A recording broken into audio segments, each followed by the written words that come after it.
Thank you very much, and good afternoon, everyone.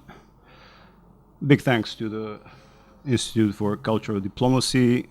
I'm glad that my country is so much engaged in the activities that the Institute has, and I am sure that we'll continue to have a fruitful cooperation. I would like to thank our hosts, the Embassy and Mission of the Republic of Macedonia, for hosting us for a second time. And it's always a privilege to meet with people like you, to get away from the routine work, which is not always great fun. But diplomacy in the cultural field is always great fun. That has to be noted. I wouldn't call it so much a lecture as just a few thoughts and views coming from my part on the issues that are implied in the topic. I'll speak from the point of view of a Bulgarian diplomat ambassador in Brussels, who has served in other places as well, has dealt with the EU for about 15 years, more or less. And I would love to engage in a question and answer session with you at the end of my thoughts and views. They will be grouped around a few topics or items, a few words about culture as such, also culture as a tool for growth. Then I will say a few words about my own country and its cultural heritage, and the current state of affairs of culture in Bulgaria. I will touch upon the issue of whether being integrated in the EU, does that in some way lead to a loss of identity, national identity, because this is an issue that is being picked up by a number of nationalist parties who will be sadly perhaps on the rise at the forthcoming European elections. And at the end, I will share with you some of my experience as a practitioner of cultural diplomacy in Brussels. My first-hand experience, let's say. Right. I will never get tired of saluting the people who thought up this institute and the fact that they make us speak about, think of, work on culture. Because when you think of it, culture is what makes us human, basically, what makes us relate to each other, goes to the core of what we are, of who we are, to the core of our identity, and to the core of how we present ourselves to the world. Because culture has an internal role to keep society together, to give sustainability to society as such, to a nation, but also has an external role to present this community, this society to the broader world. Cultural diplomacy and culture, if anything, has become more important these days. Why? Sadly, the world has become slightly less cozy than required and wished for place. Divisions, polarization, conflict, mistrust, elements of condescending attitudes, of acting like preacher to the one who's being preached to. So in these circumstances, culture as a instrument for building bridges and bringing people together has increased, to my mind.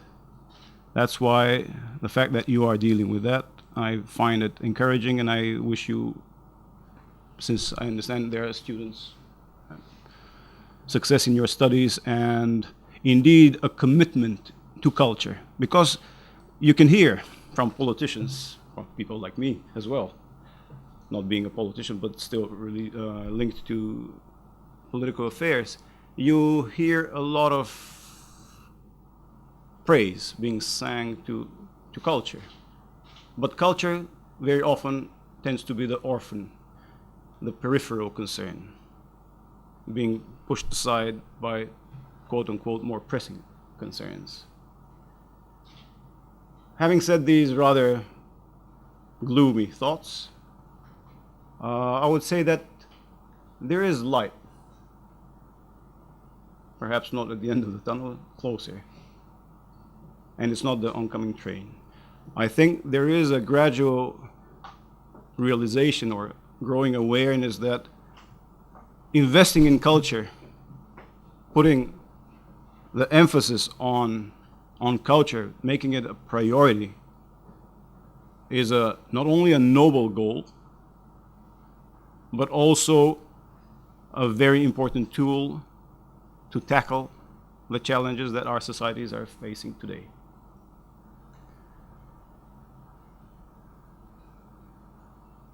This was actually confirmed yesterday. There were the ministers of culture of the EU were sitting in Brussels, not just sitting but working, and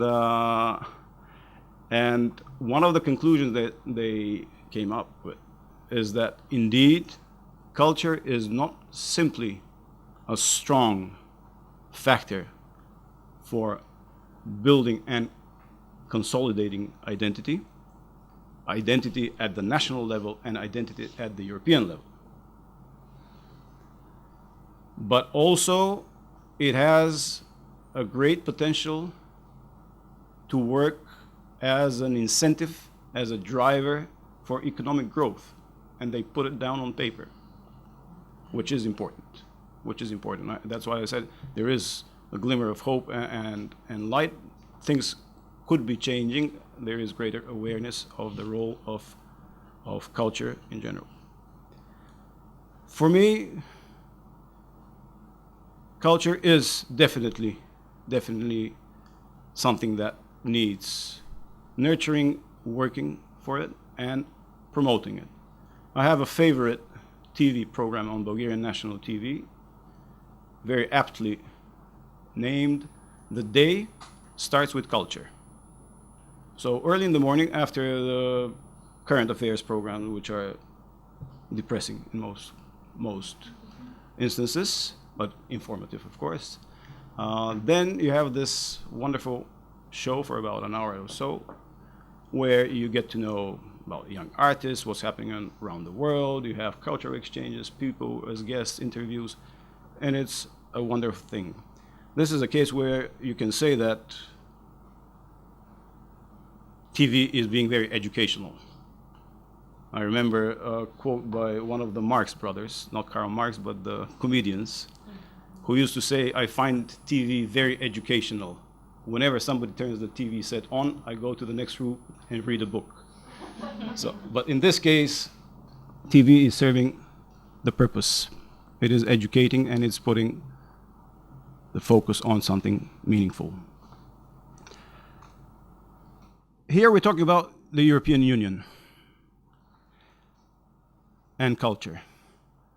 One has to be aware and keep somewhere in one's head in order to reach out and bring this thought out when he needs it, that without culture, any social project, particularly a more sophisticated one, such as the EU project, cannot proceed without a cultural component, particularly after a certain stage. And it's my belief, and it's not my sort of original conclusion and belief, is that the European integration process as such has reached a level where you stumble across the need for a greater cultural component to the process. Of course, cultural policy is prerogative of the member states. Let's not confuse the two things.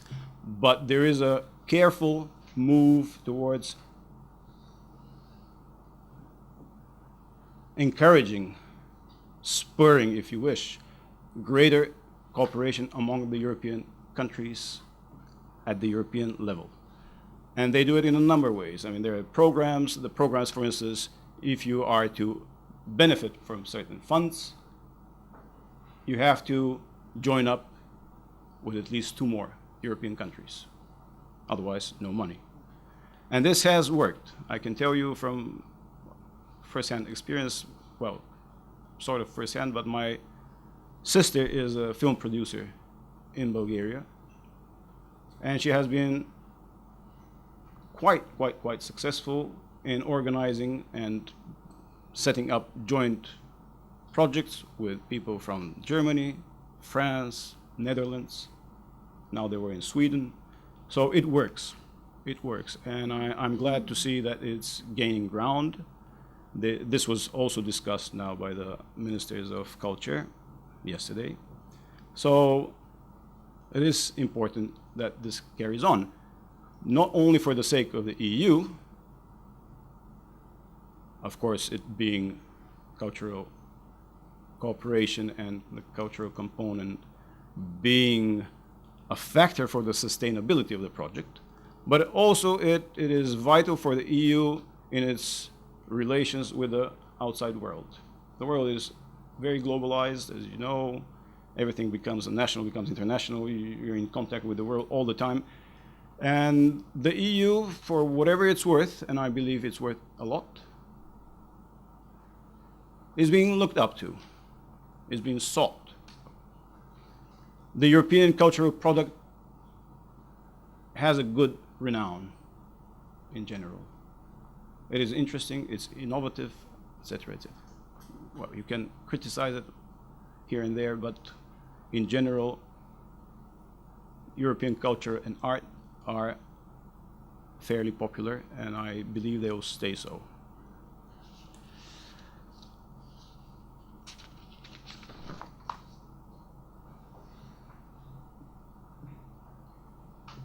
Culture as a factor for economic growth and job creation. As I said yesterday, this was highlighted. And that is the very truth. For instance, in Bulgaria, the creative sector and the cultural sector as such, they notched a higher growth rate in the last couple of years than the average for the country, the economic growth in general. There is appetite for culture after the 90s and the early 2000s, when there was, let's say, a mild state of chaos in many fields. Now that is slowly being overcome, and culture starts to be quite prominent in the daily lives of Bulgarians. Yes, there is a big discrepancy which needs to be dealt with between capital and countryside, smaller cities. But I think that's a general issue. How do you make life in the countryside, in the smaller cities, more attractive, more enriching, etc., etc. But all in all, I would say culture is having an overall positive effect, both with tangible and less tangible, intangible effect.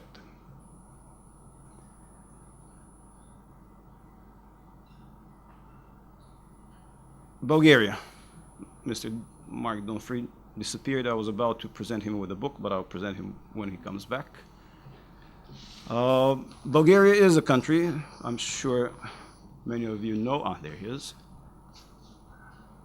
which is proud of its cultural heritage, which heritage is quite significant, goes back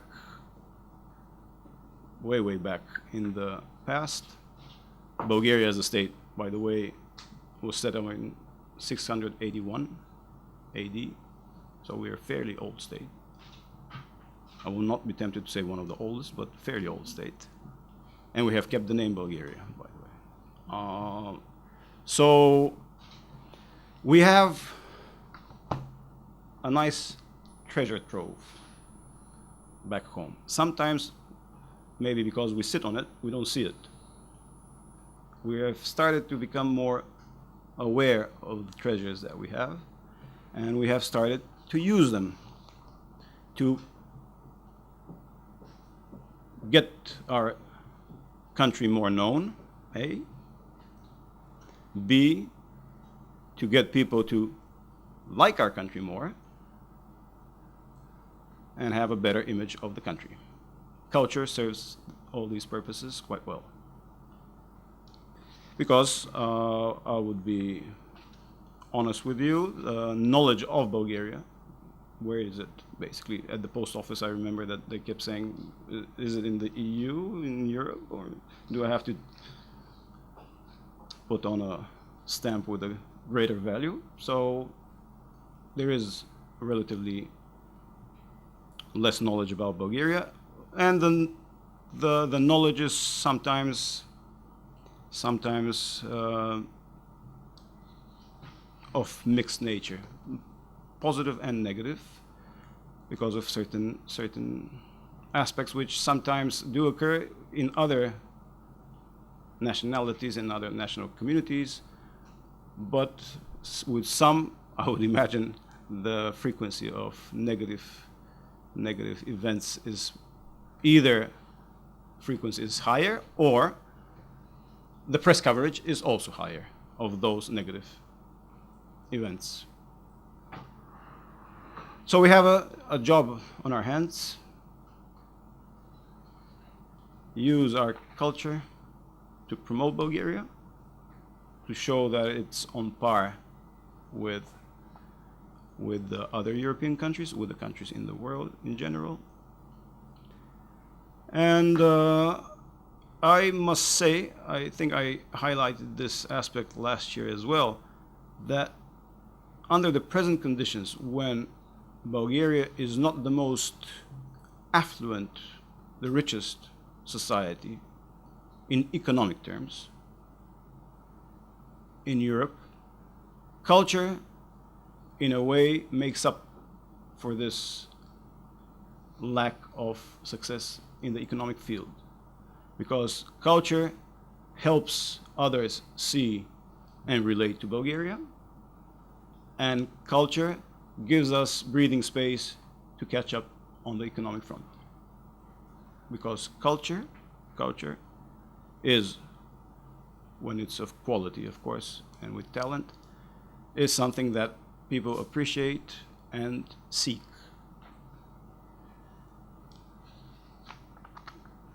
And I do believe, honestly, that our cultural heritage is a very good contribution to the larger bouquet of European culture. One small example, we have brought the Cyrillic alphabet in the EU. And now you have, if you take a €5 note, you'll see 3 alphabets. The Latin, the Greek, and the Bulgarian, the Cyrillic alphabet. And it's important because at least it raises question. People say, and what is this? Which is written on the €5 note. If somebody has a €5 note, you will notice it. And that provokes interest. People ask, people start inquiring, and then they learn more and more, and perhaps they understand better and better. Again, that is the intrinsic value of culture.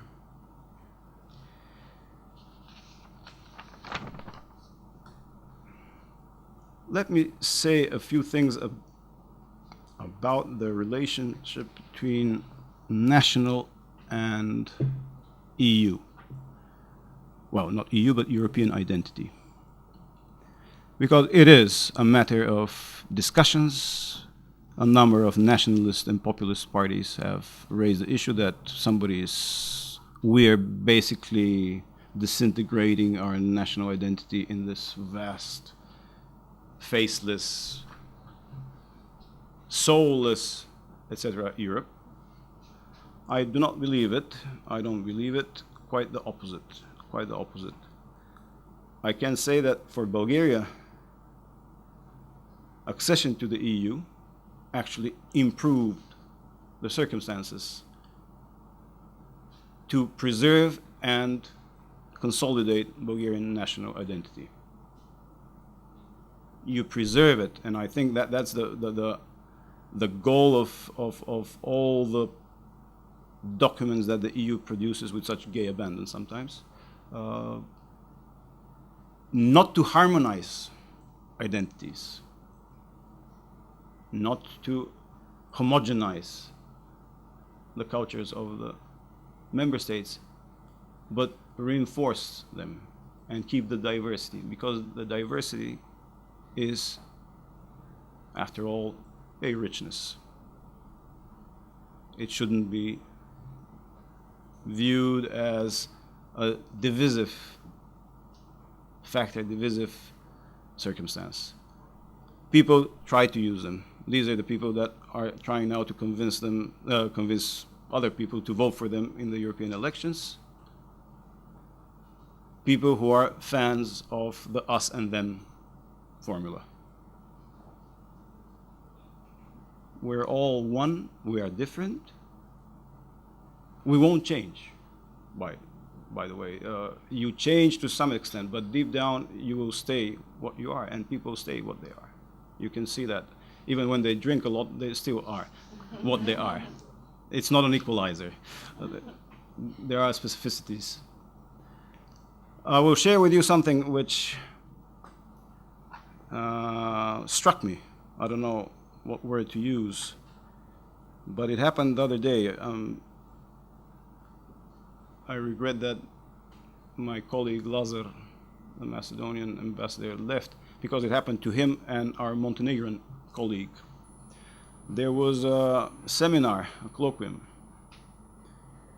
on the Euro-Atlantic integration of the Republic of Macedonia and Montenegro, with the two ambassadors and a couple of American professors, representative of NATO, etc., part of the panel. And during the questions and answers part, a lady got up, middle-aged lady, who said that she had graduated philosophy, she had studied Slavonic languages. And what she said was basically, I'll try to simplify and shorten it. Basically, she said, where do you think you're going? To the Montenegrins and the Macedonians. Do you believe that you are basically welcome, more or less? Whether they will accept you in these clubs, and whether you fit in these clubs.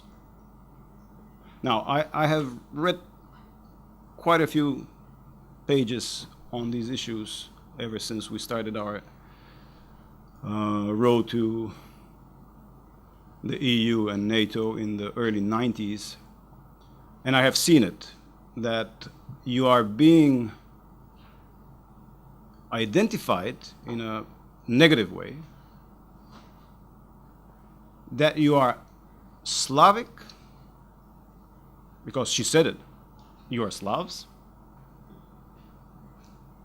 and B, Orthodox, which, frankly speaking, in 2004, an educated person, maybe she was aiming for a provocative sort of question, which was crudely formulated, basically.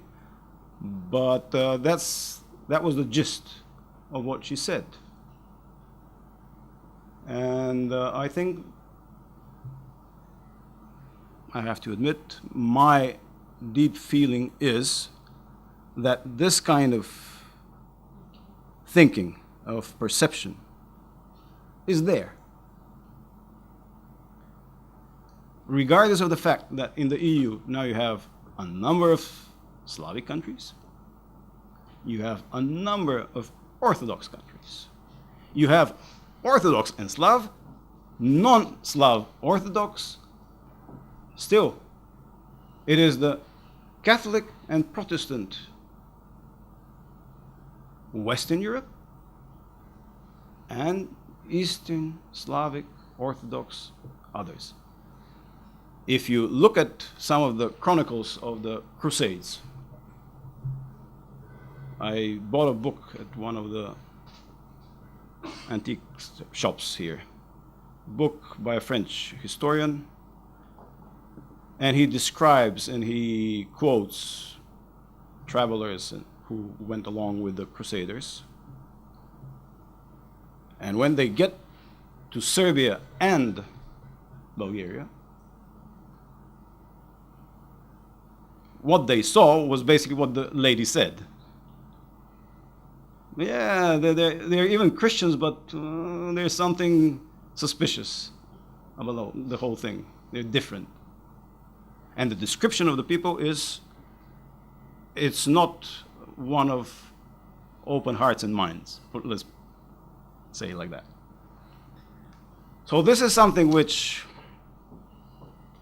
has to be also dealt with. I mean, I do this on purpose just to illustrate that sometimes even issues like this pop up. I was about to ask the lady whether from now on I have to refer to the requirements that we should consolidate the rule of law in Bulgaria. Is that a Catholic rule of law or is an Orthodox rule of law? Because our understanding is that we're joining something which has common criteria, common values, and standards. The fact that somebody is Orthodox, Jew, Catholic is neither here nor there. But there you are. There you are. You have to deal with that in our work as well. Because there is something deep down, not everywhere, not in everyone. I have to be honest. But back to our issue. Culture and national identity for Bulgaria, the EU has been a boon, a wonderful thing. Many of the cultural projects in Bulgaria would not have materialized without EU funding, without EU support, without EU partnership from various countries. So it's a great thing. In general, we are very positive about the EU. Even in the darkest of moments for the EU, we are still highly positive. And we see no problem seeing ourselves both as Bulgarian and European.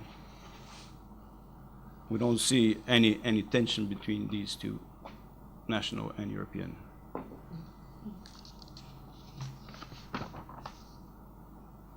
And yes, if we are outside the EU,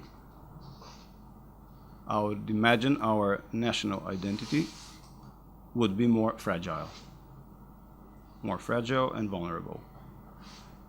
The bottom line, therefore, is in the EU, the chances of preserving it and enhancing it are much greater. I come to the part where I'll speak of what we do in the cultural field, having said that it's so important. Culture and cultural activities make up most of my work. I have a simple explanation. Even when I speak with ministers and others in Bulgaria, they say, what are you doing for the economic and trade relations? My answer is, I'm doing what's necessary. But I do feel that now that we're in the EU, you have the framework, you have the legislation, you have the reference points and everything. We have been on the free market economy world since 1989, 1990. If the companies in Bulgaria cannot find their way around, and they have not managed to establish the necessary ties, to have the necessary partnerships in place, and so on and so forth, then they will probably never succeed with or without my help. I'm there to help them, should they show interest and enthusiasm, but they're okay, and they have the money. I would rather put the emphasis on culture and cultural diplomacy. Because I believe it goes deeper into things. That's why I salute once again the Institute, because culture indeed is a strategic concept and tool. So I would rather deal with that and promote and show my country's cultural heritage to those who are interested in it, and win more people on the side of Bulgaria and its people. So we are busy organizing all sorts of events at different levels with different target groups. For instance, we have an event with school children, which is an yearly thing. This year they have just invited us, asking us very insistently to be there again for the third year in a row. It's a wonderful initiative again. Basically, they invite countries to a school fair, but a big school fair. I don't know how many, 32 or more schools, high schools and thereabouts, in Wallonia, in the southern part, French-speaking part of Belgium. And these countries have a room, a stage, to show their country's customs, natural beauty, wine, so not for the kids, for the professors, and folk dances. So in Belgium you have a couple of groups, some of mixed Bulgarian Belgian composition, but others are purely Belgian, who have fallen in love with Bulgarian dances. They practice, they go around and spread the word and show Bulgarian dances. So with them, we combine, we go there, and we tell them about our country, about the Cyrillic alphabet, which is great joy for them, because we try to teach the little kids to write in Cyrillic. They're proud when they get it right. They enjoy it very much. So it's a wonderful event. Then we move higher to more sophisticated levels. We are often part of festivals of choirs. We are fairly good in choral singing. The last instance was in early May. There's a youth music festival in the city of Neerpelt. This is in the Flemish-speaking part of Belgium, where there were choirs from, 15, 20 or so European, not only EU, but European countries. Many choirs from Russia and from Ukraine, which again shows that culture can help. It's not a panacea. It's not a guarantee that you can bring people together, that you can cure problems, that you can tackle challenges, that you can stop fighting, that you can help reconciliation, and so on and so forth.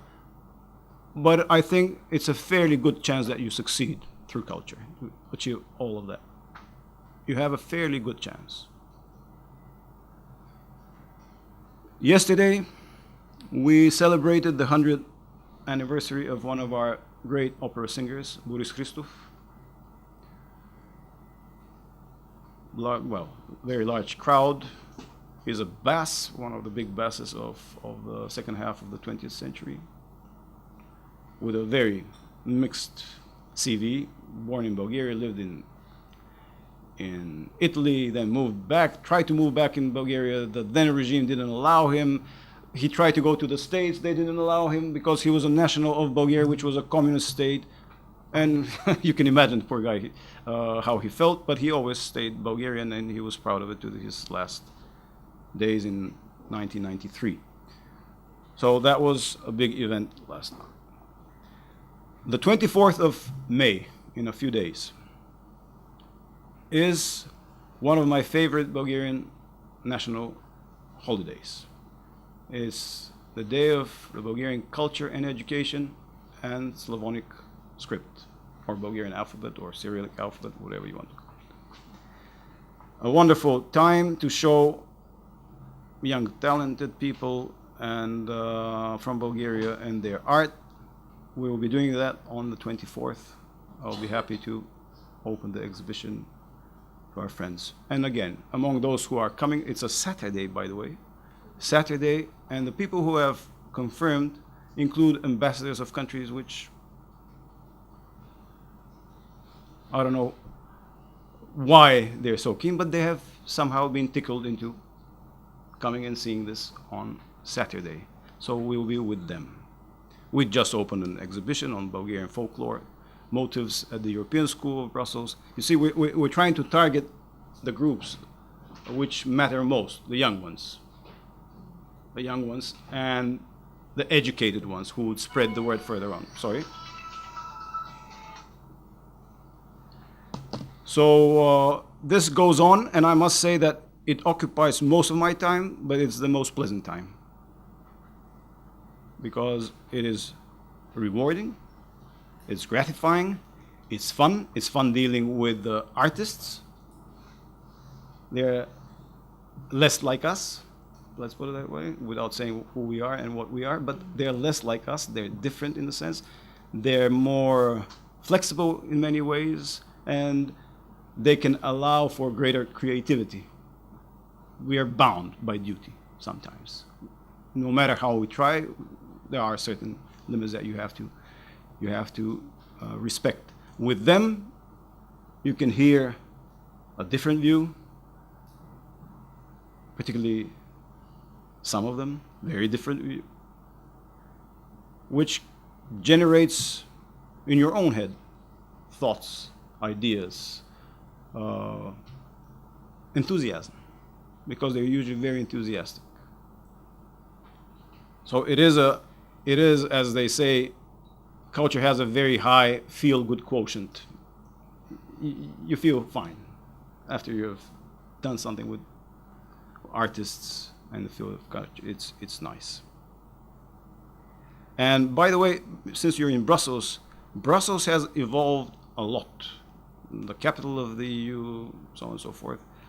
Before it was considered, some years ago, it was considered more of a technical city, where technocrats live, where technocrats rule the day, where you're there for business, basically. It's NATO, EU, all sorts of institutions, everybody's here, lobbyists, you do business. But this has changed, and Brussels has, I would say, managed to carve out its own area, its own place on the cultural map, not just of Europe, but in general. It's a very busy cultural scene, a lot of events. The competition is pretty tough. Many events, many of them are sort of overlapping. It's difficult to see them all, but it's very interesting at the same time. And indeed, the whole world comes to Brussels. And that's why many of the member states in general, I imagine you will be listening to the Korean ambassador, yes? Well, they recently opened a cultural institute, and that's a trend. People open a cultural institute or center in Brussels because it's very handy. You have space, you have the institution to back your cultural effort, your effort in cultural diplomacy, and cultural diplomacy is indeed becoming a more solid component of diplomacy as such. I think I will conclude here. I don't know whether there are any colleagues from the Macedonian embassy, but no. But anyway, we're in the Macedonian embassy and mission. I would like to say that they are close brothers and friends of ours, and we wish them well on their way. I listened to Lazar when he was explaining about the name issue and others. We have our own issues to deal with, but I'm sure we will deal with them, and the overarching priority and interest is to have the Republic of Macedonia in the EU as soon as possible, and I think they will be counting and receiving our support in that direction. And the good thing, we have problems, again, which are similar perhaps to the Greek one, but it's not such a prominent issue as perhaps as the one with Greece and the one he talked. But the more important thing is that the cultural exchange between Bulgaria and the Macedonian side is very busy, very active, people to people, wonderful. So that is something which bodes well for the future, and I'm sure that things will be getting better and better, and we will be enjoying the company of Macedonia in the Euro-Atlantic organizations. I thank you very much for your attention. I don't know how long I have spoken, but longer than probably necessary. Thank you.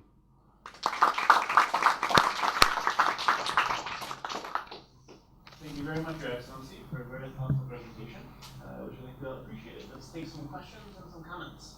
Feel free to bring you a microphone. As always, if you can introduce yourself, it would be great. Thank you, Ambassador. Your speech has been very informative. My name is Caroline van Noort. I'm from the Netherlands. I have a question. I'm very happy to hear that culture has been considered here at the European Union as an incentive to economic growth.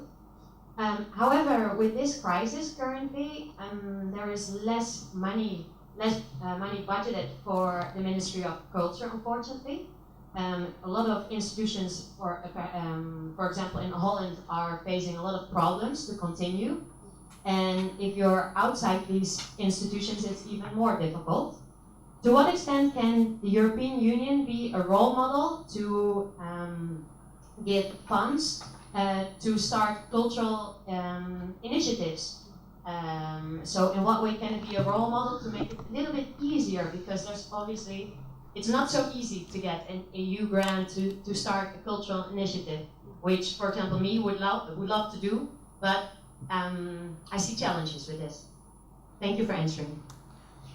Thank you, Caroline. Well, I can only agree with you that it is difficult. It is difficult, and anyone who has dealt with the the issue of getting money from the EU will recognize that it's quite bureaucratic. The explanation is usually we're talking about the EU taxpayers' money, we have to be extra careful and so on and so on, which is a fair point. It's not private money or anything, so you have to abide by certain rules. There are attempts to get around this, well, bottleneck, let's put it that way. Not only in the field of culture, in other fields. I mean, I've dealt mostly with CFSP, foreign policy, and so on. There again, you have some issues which need money now, and you have to find very creative ways to go around the procedure without actually violating the procedure in order to be rapid. Culture, I take your point about less funds. That is obvious everywhere. I mean, before, let's say, with some of the European countries, we had projects where they did financing. By the way, the Netherlands is pretty busy in Bulgaria, and it finances different interesting programs, both for the civil service and so on and so forth. So The Netherlands is, we have our exciting moments bilaterally, but also a very fruitful cooperation. So that's good. So I would say that yes, the EU needs to stand tall in these difficult circumstances. It must not follow, it has to lead. Because it's the easiest way. They give up and they say, but you see, that's what they want. That's what they're talking in the street. Let's talk like them.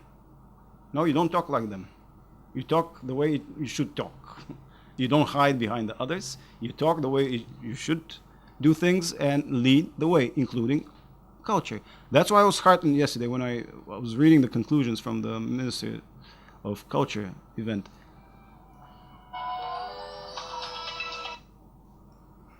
Elections are coming, yes. So they made a very clear point. It is a good investment, and that's what they should do. Follow, actually practice what you preach. If it's a good investment, and you're all wringing hands that one should highlight more the priority we put on culture, the best way to highlight something is by action. When you put the money where it's needed, then you highlight. If you highlight it simply on a specific occasion, on the National Day or something that we are very much committed to culture, that's pretty talk, but very little bang at the end. So I do believe the EU has the potential to do that. And the words, because there were commissioners there who took the floor and said we have to focus on this and that. They're doing a marvelous job, and they have to expand on the preservation of national heritage, the digitalization, all sorts of these. We will vote. Yes, but that's my answer. We shouldn't give in, because that's why I started by saying that usually culture, even though it gets all the praise and we love it as a PR side event, because it's good. You know, you're opening an exhibition, you speak at the opening, you show that you're a very learned man, you appreciate culture, and so on and so on. But then nothing happens in reality. When it comes to allocating money, you say, well, we have to do this, we have to do this. Culture, well, they have to wait.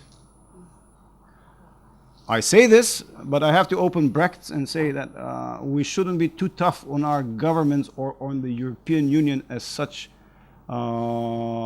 as to what they do with regard to culture. I had the pleasure of meeting an American video artist, Shannon Plumb. She's fairly popular. I mean, the Museum of Modern Art bought some of her stuff. She's young, very creative, I would say. And she was in Bulgaria a month ago. And I was there, went to one of her events. And she said, "You're blessed." I said, "I know I'm blessed, but why exactly?" She said, "Because of the things and the attention that your government and European governments pay to culture in the US." No, she said. Maybe that's wholesome and salutary for culture. The best win and they make money and they survive. But that is not an absolute truth. There are many people who need to start, and they need support. And when you say, well, cope with it yourself, find a sponsor. We're trying to find sponsors. Sponsors are not so eager these days. The gravy train has slowed down. Everybody's slightly more moderate in what they do and what they don't. Some are very helpful. But in general, there is a mood. Let's slow down and see how it goes. So the state and the EU need to play a leading role. They need to be the visionaries and see that culture goes beyond the term of office. Also, I know it's difficult, but let's say in the ideal case scenario, that's how it should be. Thank you. Thank you. Mulțumesc. But I mean, I've just read an article on the visit of Vice President Joe Biden in Romania. It has been very interesting, I must say, on some issues. You're right.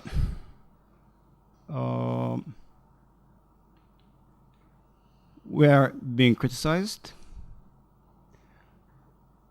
We are being portrayed sometimes in the negative without that being necessarily the case in reality.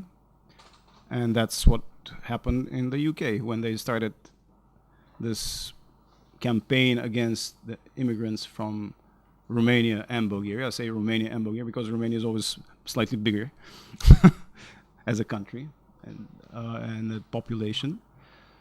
But it turned out that the facts that are being taken out and floated around do not correspond to reality. Actually, people are working. Actually, they are not using Social Security, or the percentage is very small. So what I can say is that, yes, we'll be fighting this for time to come. No doubt about it. Are we flawless? Do we have a lot to do? Yes, we have a lot to do. As a citizen of Bulgaria, I said it's in my own interest. And then everything will fall into place. Once things change, once you realize that you're doing it not simply to exceed, but in order to improve things back home, then it will happen. I remember in 1997, I'm that old. In 97, one of our prime ministers, when they invited a first group of countries to negotiate accession to the EU, we were not among them. He said, that is perhaps even better because we're doing the reforms for our own sake and not for entrance purposes. He forgot about that. He said the right thing, but it's difficult to follow because politicians are politicians. They have certain horizon. They work in certain... So as things improve in our countries, and they are improving, I would say, not easy for whatever reason. It has nothing to do with Orthodox or Slav. But as they improve, and as we portray ourselves as part of the larger European family, which is on par with the rest in many cases, with our ups and downs, we shouldn't be shy to share these things and to admit when it's necessary. When you're right and you're doing the right thing, you can say many bad things about yourself. When you know that you're overcoming and moving, then you can admit to faults, shortcomings, and so on and so forth. And I believe that's how, also thanks to cultural diplomacy, the image will change. The image will change. And they will stop, for instance, one minister, when they were about to open their labor markets. I said, so what's happening? I understand everything is moving nice and slow, and it will be opened for Bulgarians and Romanians. The minister said, Ambassador, yes, everything is moving nice and slow, but I'll be honest with you, there is no enthusiasm.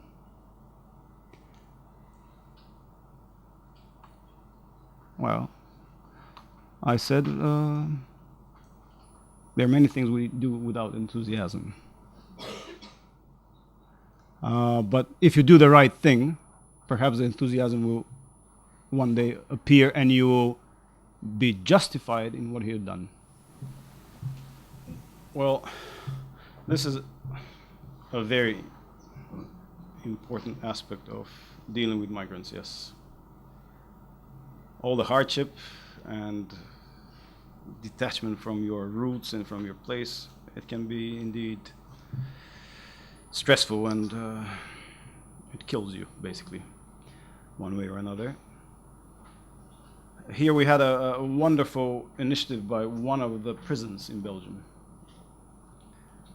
They wrote to us that they are Bulgarian prisoners, held in custody, whatever, at the prison, and they asked us to send books in Bulgarian, precisely to make their life, whatever they had done. I'm not questioning that or discussing that, but they needed books. And that is indeed an important, even though a very sort of a trifle, nothing much, but at the end of the day, it matters a lot. And it's good that you're thinking of these people in such a comprehensive way, that they need shelter, they need food, but they need also an emotional, cultural link. There is a cultural institute in London, so you can get in touch with them. You can get in touch also with the embassy. We have a very energetic ambassador, Konstantin Dimitrov, there, who could be of help. It's a big embassy. Our embassy here is smaller than the one in the UK, but in the UK it's bigger and there are more people working. But there is a cultural institute which makes a great difference. We don't have one here. We're discussing the establishment of one. So they could provide you with some information, and they are organizing things for sure, because I get press releases and things like that from them. So there are presentations of books, exhibitions, some sort of camera theater groups coming and performing. So I think it's worth checking it out with them.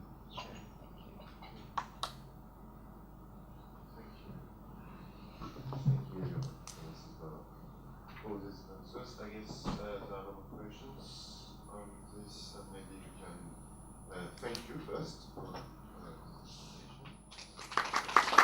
Thank you. And it's time for